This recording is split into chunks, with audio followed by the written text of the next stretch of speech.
Toi, élève qui m'écoute, dans le premier trimestre, tu dois fournir énormément d'efforts pour ne pas rater ta moyenne du premier trimestre. Tu dois fournir énormément d'efforts dans les matières qui sont plus coefficientées, soit en mathématiques, en physique, en français également. Pourquoi est-ce que je dis ça? Parce que lorsque le premier trimestre va finir, si tu as fini ton premier trimestre avec une moyenne médiocre, avec une moyenne qui n'est pas satisfaisante, eh bien ça va influencer ta manière de travailler dans le deuxième trimestre. Or, le deuxième trimestre est beaucoup plus court que le premier trimestre. C'est dans le premier trimestre que tu dois maximiser tes chances. Tu dois fournir encore plus d'efforts. Pour les élèves qui ont déjà eu à faire les cours de vacances, eh bien, c'est en ce moment que vous devez récolter ce que vous avez fait durant le cours de vacances. Vous devez reprendre les choses que vous avez vues durant le cours de vacances.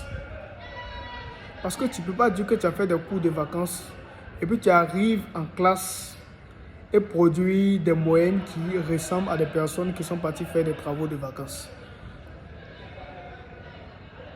N'oubliez pas ça.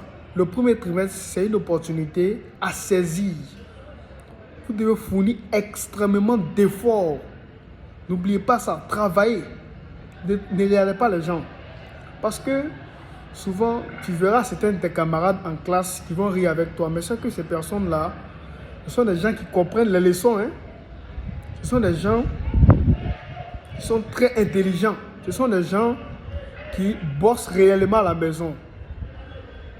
Et puis l'essentiel n'est pas de venir dire que j'appartiens à un groupe d'études, j'appartiens à un centre dans lequel on fait des cours du soir.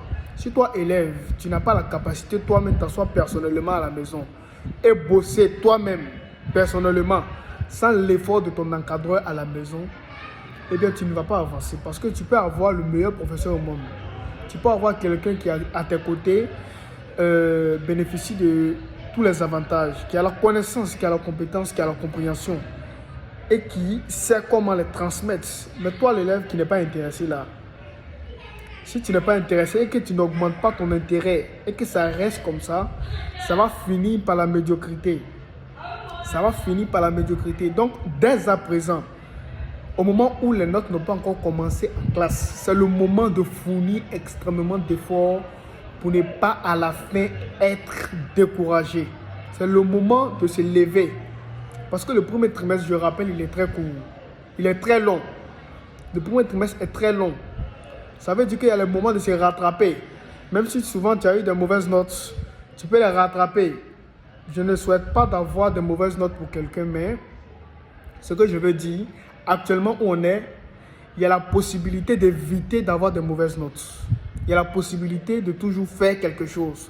Donc, toi, élève qui m'écoute, si tu n'es pas encore inscrit dans un cours, si tu n'es pas dans un environnement qui te permet d'apprendre les choses réellement, eh bien, commence déjà à côtoyer les bonnes personnes.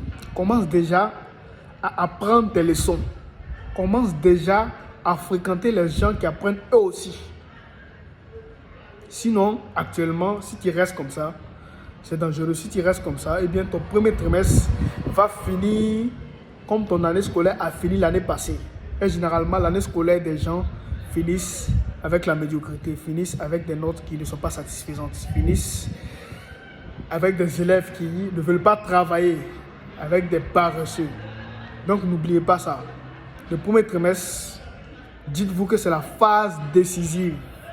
C'est la phase décisive. C'est le moment de récolter. C'est le moment de récolter ce que vous avez semé en vacances. Et donc, si tu n'as pas encore semé, c'est le moment de commencer à semer. En apprenant les leçons au maximum. En faisant plus d'efforts. En essayant de côtoyer les personnes qui, eux aussi, apprennent la connaissance. Les personnes de ta classe, les personnes de ton entourage. C'était pour le chronique que je voulais partager à toi, mon petit frère, à toutes les personnes aussi qui m'écoutent. Je vous souhaite à vous qui m'écoutez, selon l'heure à laquelle vous verrez la vidéo, une agréable soirée. Merci, c'était le Code Kira.